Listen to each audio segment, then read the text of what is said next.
Sebelum menonton, jangan lupa like, subscribe, dan tekan tombol lonceng. Selamat menyaksikan. Halo sahabat Eljon, kembali lagi di Eljon Medical Forum bersama saya Cynthia. Dan tentunya di Eljon Medical Forum ini kita akan membahas seputar dunia kesehatan.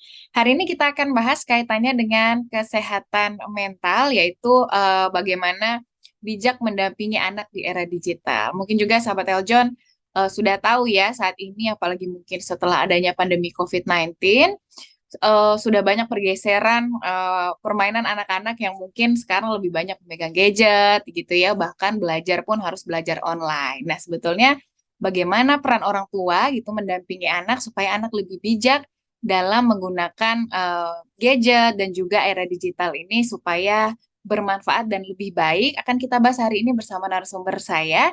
Sudah hadir secara virtual ada Dr. Rosalina Lili, yaitu yang merupakan psikiater.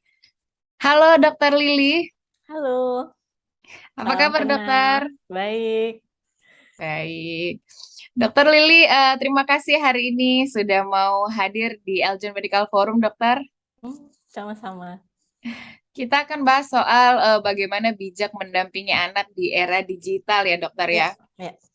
Iya, mungkin sebagai pembuka dokter tadi juga saya sudah sedikit menyinggung ya dokter, kenapa mungkin anak-anak sekarang lebih sering bermain gadget dibandingkan mungkin dengan era saya dan era dokter pada saat kecil gitu ya dok. Ya. Sebetulnya kenapa sih dok, apa yang menyebabkan anak-anak itu sekarang lebih banyak menghabiskan waktunya dengan gadget? Apakah memang dari orang tuanya atau lingkungan atau kita sudah memasuki era Ya, yang lebih ya, modern gitu ya dok ya. ya? Bagaimana dok? Oke. Kalau bisa dibilang memang kita tuh berubah ya dari dulu dan sekarang. Dan terutama juga misalnya kayak COVID gitu ya, itu kan sulit buat anak-anak boleh lari-lari keluar gitu ya untuk bisa ada akses ke pantai misalnya atau misalnya tempat bermain, playground gitu ya. Kalau dulu mungkin kita punya tuh lapangan hijau besar, jadi anak-anak bisa aja lari-lari, main layangan, main sepeda gitu ya dulu waktu saya kecil.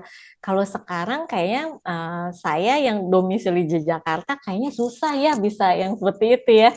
Kayaknya semua di mana-mana gedung gitu ya, dan mungkin juga sebagai orang tua juga uh, kayak takut juga ya kalau misalnya anaknya nanti dilepas sendirian naik sepeda ditabrak motor gitu misalnya seperti itu.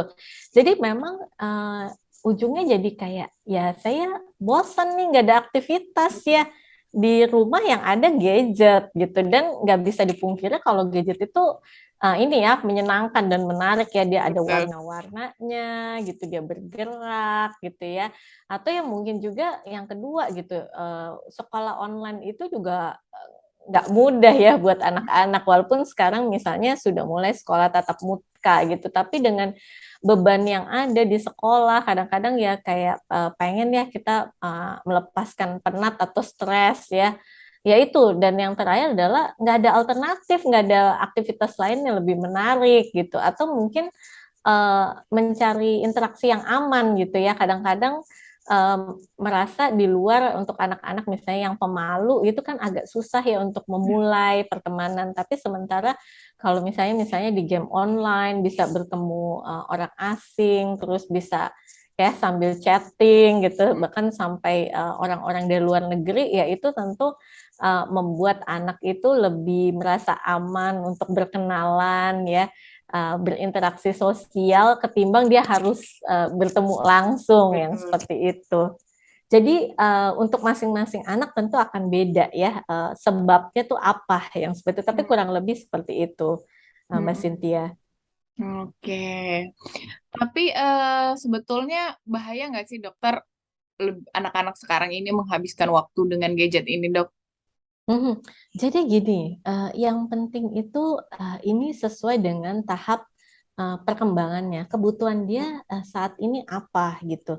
Dan ini bahaya atau enggak, kita juga tetap perlu lihat kita sebagai orang tua itu pandangan kita itu terhadap media sosial itu seperti apa? Apakah kita sebagai orang tua lebih mandang itu negatif atau netral, atau itu lebih banyak positifnya? Kita nggak menutup kemungkinan kalau media sosial atau misalnya dengan kelas-kelas online ya. Sekarang tuh banyak tuh kelas-kelas online yang anak-anak bisa ikutin ya gitu. Itu kan juga positif gitu. Misalnya kalau anaknya itu suka misalnya pemrograman, ada kelas coding gitu ya, nggak usah jauh-jauh pergi, bisa tuh online. Atau kadang-kadang ada juga tuh kelas musik, kelas menggambar, kelas masak, yang itu kan juga membuka peluang ya untuk anak-anak untuk bisa belajar juga, untuk dia nambah ilmu dia sesuai keminatan dia yang seperti itu tentu akan ada positifnya, di mana mereka juga bisa terpapar dengan berbagai hal yang mungkin itu akan sulit untuk mereka bisa dapat kalau nggak ada media gitu, yang seperti itu. Dan mungkin juga sekarang juga banyak ya, misalnya untuk belajar matematika yang interaktif, yang seperti itu, yang akhirnya jadi ngerti nih gitu ya, atau ini jadi menarik buat anak-anak supaya karena dia belajarnya tuh sambil main games, tapi itu sebenarnya belajar matematika. Atau misalnya kalau sekarang juga kan banyak ya kalau di media itu library online, jadi perpustakaan online buat anak-anak. Misalnya kalau saya sendiri, saya langgankan Epic gitu buat anak-anak. Wah, itu bukunya banyak banget gitu. Yang mana misal kayak 40.000 buku gitu ya. Dan kalau misalnya saya beli, kayaknya nggak mungkin kebeli gitu. Kalau dengan itu kayak saya langganan dengan biaya yang nggak mahal, tapi anak saya bisa dapat pilihan buku yang banyak yang dia sesuai yang dia suka, yang kayak gitu. Itu kan juga dampak positif dari media juga ya gitu ya. Dan buat orang-orang yang misalnya di tempat-tempat yang nggak ada toko bukunya, atau misalnya nggak ada toko buku bahasa Spanyol tapi dia pengen belajar bahasa Spanyol, itu jadi lebih mudah gitu dengan adanya media atau sosial media, gadget ya, untuk yang program-program bahasa gitu misalnya seperti itu. Oke. Kalau dilihat dari sisi psikisnya gitu dokter, bisa mengganggu nggak dok kalau sering-sering main gadget gitu dok? Ya. Tapi ini ya, memang media itu punya sisi positif, tapi kita nggak bisa tutup mata kalau itu ada negatifnya juga gitu ya.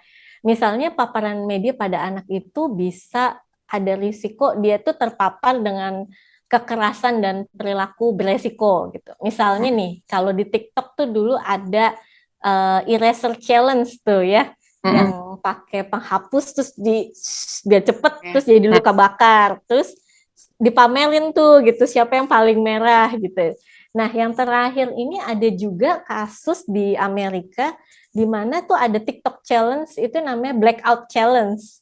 Jadi mereka itu beneran bikin dirinya kurang napas gitu ya istilahnya, lalu divideoin gitu. Bisa berhasil pingsan nggak? Tapi banyak anak-anak yang ternyata keterusan ya, jadi meninggal.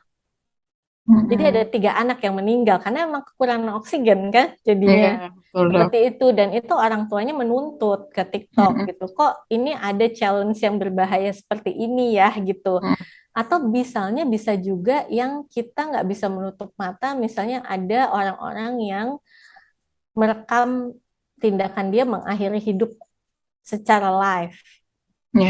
Ya, secara tidak langsung itu kan jadi bisa men-trigger orang-orang yang memang yang tadinya punya ide juga yang sama mengakhiri hidup, itu jadi terinspirasi juga untuk melakukan hal yang sama. Atau misalnya mereka dapat informasinya mengenai bagaimana cara mengakhiri hidup itu dari media juga gitu, yang seperti itu tentu akan tetap ada resikonya gitu ya. Dan kita nggak bisa menutup mata kalau ada yang namanya cyberbully, predator seksual ya. Atau sekarang juga banyak orang-orang itu transaksi obat terlarang itu juga lewat sosial media ya gitu ya. Atau misalnya iklan-iklan yang sebenarnya ditujukan ke anak gitu. Jadi ini permainan gamenya memang gratis tapi banyak iklannya. Jadi mau nggak mau kayak anaknya jadi minta ke orang tua, aku mau dong dibeliin ini atau itu. Atau ya mungkin yang terakhir adalah anak itu kan masih belum bisa membedakan mana yang ini benar, ini fakta, atau ini tuh hoax, atau ini informasi yang dibuat supaya kita itu tertarik membeli sesuatu gitu ya, yang seperti itu. Jadi paparan terhadap informasi yang tidak kuat, yang tidak akurat, bisa juga jadi dicuci otak gitu ya istilahnya, yang dipakai untuk kepentingan terorisme yang seperti itu kan, juga banyak yang orang tuanya bingung kok dia bisa jadi apa, teroris dari mana gitu ya, ikutan misalnya pergi ke daerah atau negara tertentu dengan tujuannya berperang untuk agama gitu misalnya, seperti itu, mereka bingung dari mana. Ternyata mereka dapatnya kenalannya di internet gitu yang seperti itu, dan akhirnya karena merasa ada kebutuhan ya kalau misalnya remaja itu untuk bisa mengidentifikasikan dirinya terhadap dengan kelompok tertentu, kelompok yang dia merasa oh ini saya, ini bagian dari identitas saya, dan seringkali dalam kebingungan identitas itu dimanfaatkan tanda kutip kelompok-kelompok tertentu untuk menarik remaja-remaja itu untuk kepentingan mereka, dan itu memang ada yang seperti itu. Jadi memang itu ya beberapa resikonya gitu Mbak Cynthia. Oke. Kemudian ada juga sekarang kan dok apa ya, gadget tuh digunakan juga oleh orang tua supaya anaknya nggak emosi gitu ya, nggak marah-marah, kadang nangis-nangis, akhirnya dikasih gadget gitu ya dokter supaya nggak cerewet. Kalau itu gimana dok, pendapat dokter? Ya, jadi memang sekarang itu bisa dibilang gadget itu pengganti babysitter ya.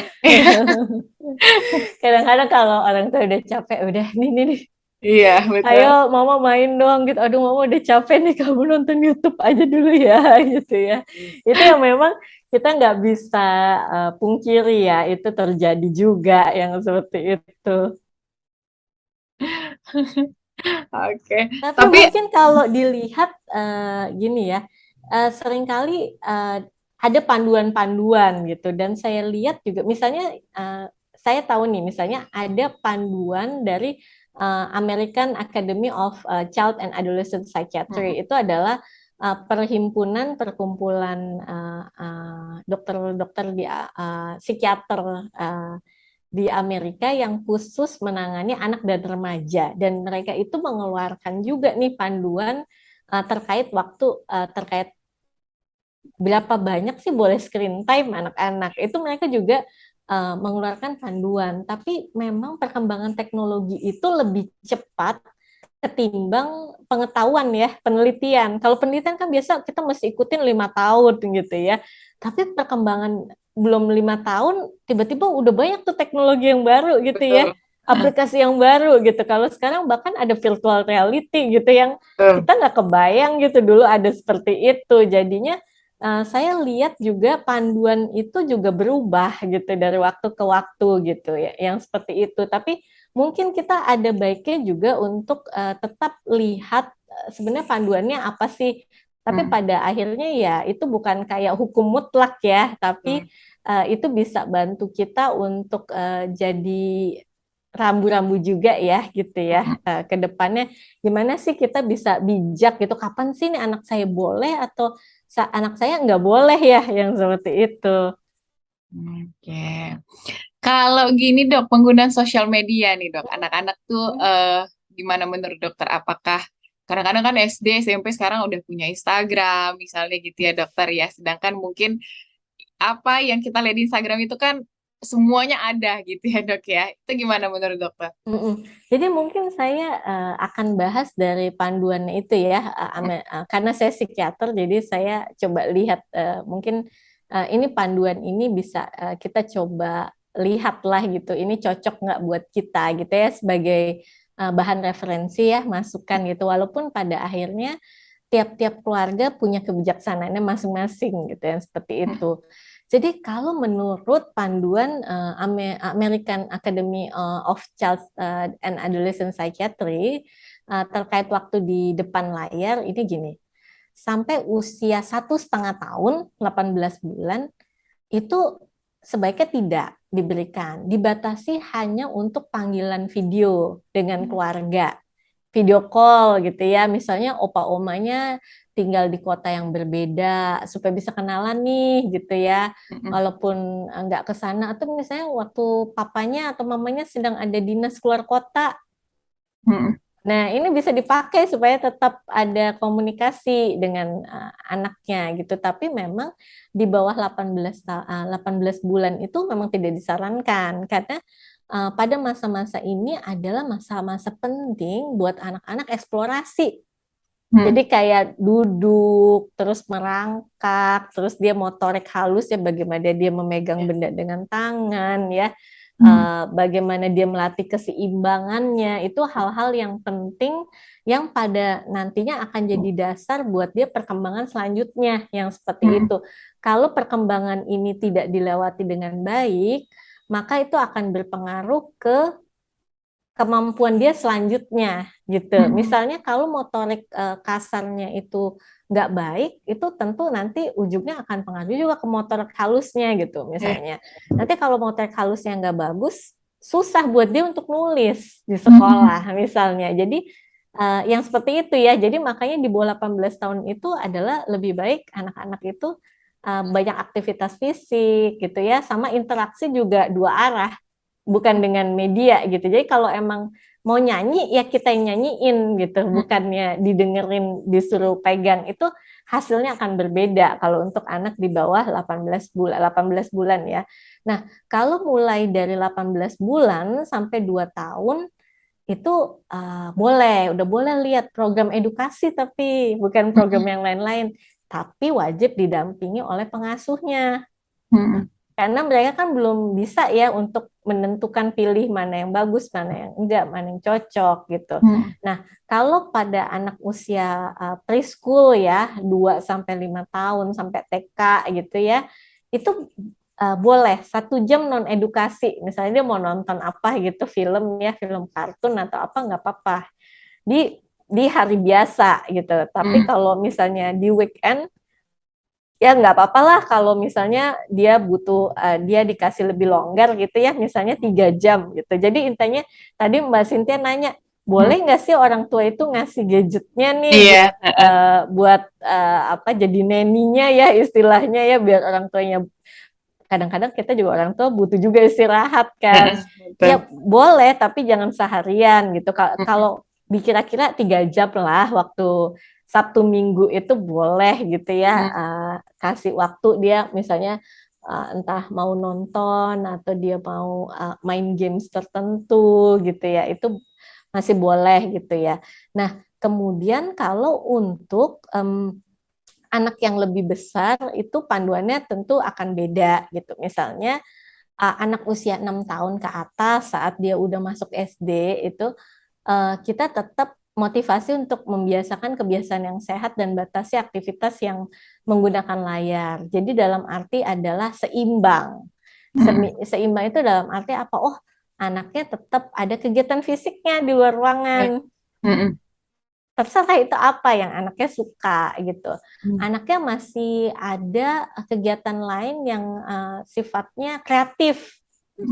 Entah misalnya dia mau bikin, ada anak kan yang suka gambar, ada anak yang dia suka nulis, bikin cerita gitu. Ada anak yang suka misalnya dia bikin rumah-rumahan gitu ya, dari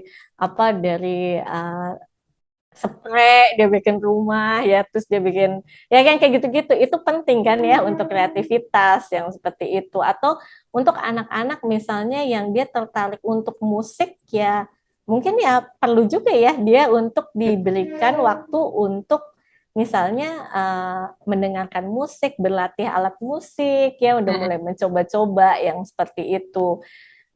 Dan yang pasti adalah matikan layar saat makan bersama atau kegiatan di luar rumah.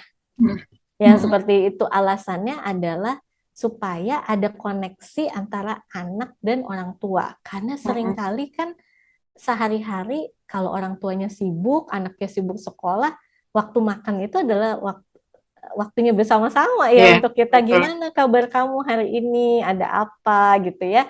Kadang-kadang itu yang membuat kita terhubung gitu. Ibaratnya tuh tidak kenal maka tidak sayang gitu. Kalau kita nggak pernah komunikasi sama anak ya, ya mungkin kita juga jadi nggak tahu ini apa sih yang dalam pikiran dia gitu ya. Apa sih minat dia, apa sih kesusahan dia, itu makanya memang disarankan yuk ada waktu di mana kalau kita bersama ya kita bersama. Jangan sampai yang namanya media itu mendekatkan yang jauh, menjauhkan yang dekat gitu. Jadi walaupun samping-sampingan tapi masing-masing sibuk dengan gadgetnya sendiri. Jadi itu alasan ada rekomendasi ini ya, ada yang no screen time saat kita sama-sama gitu ya, sama keluarga gitu. Nah, kemudian juga penting ya kita gunakan program parental control. Jadi misalnya, nah itu kita bisa kontrol apa aja yang anak kita lihat, berapa jam dia bisa masuk aplikasi tertentu, aplikasi apa yang dia boleh, mana yang nggak boleh gitu ya. Dan juga rekomendasi untuk matikan layar screen itu dan nggak ada screen dalam kamar tidur ya, jangan boleh bawa HP ke kamar gitu, atau laptop atau apapun itu ya. 30 sampai 60 menit sebelum tidur gitu. Kenapa? Karena penelitiannya itu membuktikan kalau sebelum tidur itu ada paparan media, tidurnya itu sulit untuk bisa masuk tidur dalam. Sementara buat anak-anak pembentukan memori ya, terus hormon-hormon pertumbuhan itu akan bekerja saat tidur, saat deep sleep.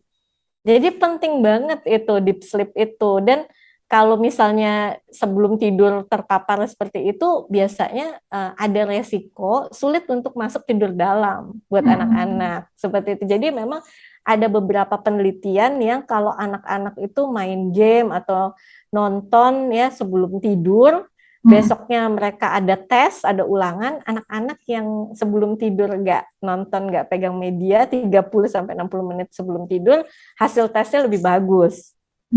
Karena kan mereka tidurnya bisa lebih dalam, otomatis pembentukan memorinya ya, itu lebih bagus. Jadi apa yang dipelajari besok pagi masih ingat gitu.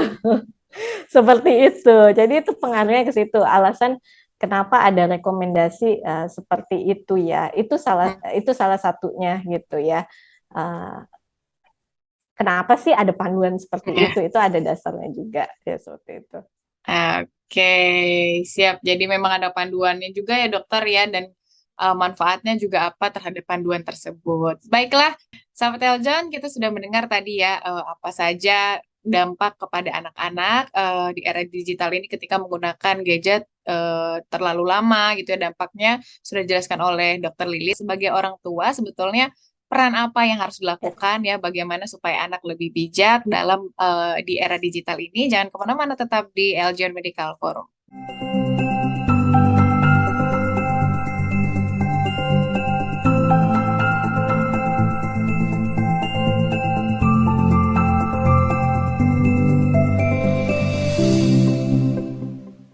Si Patrick dan Tuan Crab lagi tamasya. Diklik subscribe-nya ya.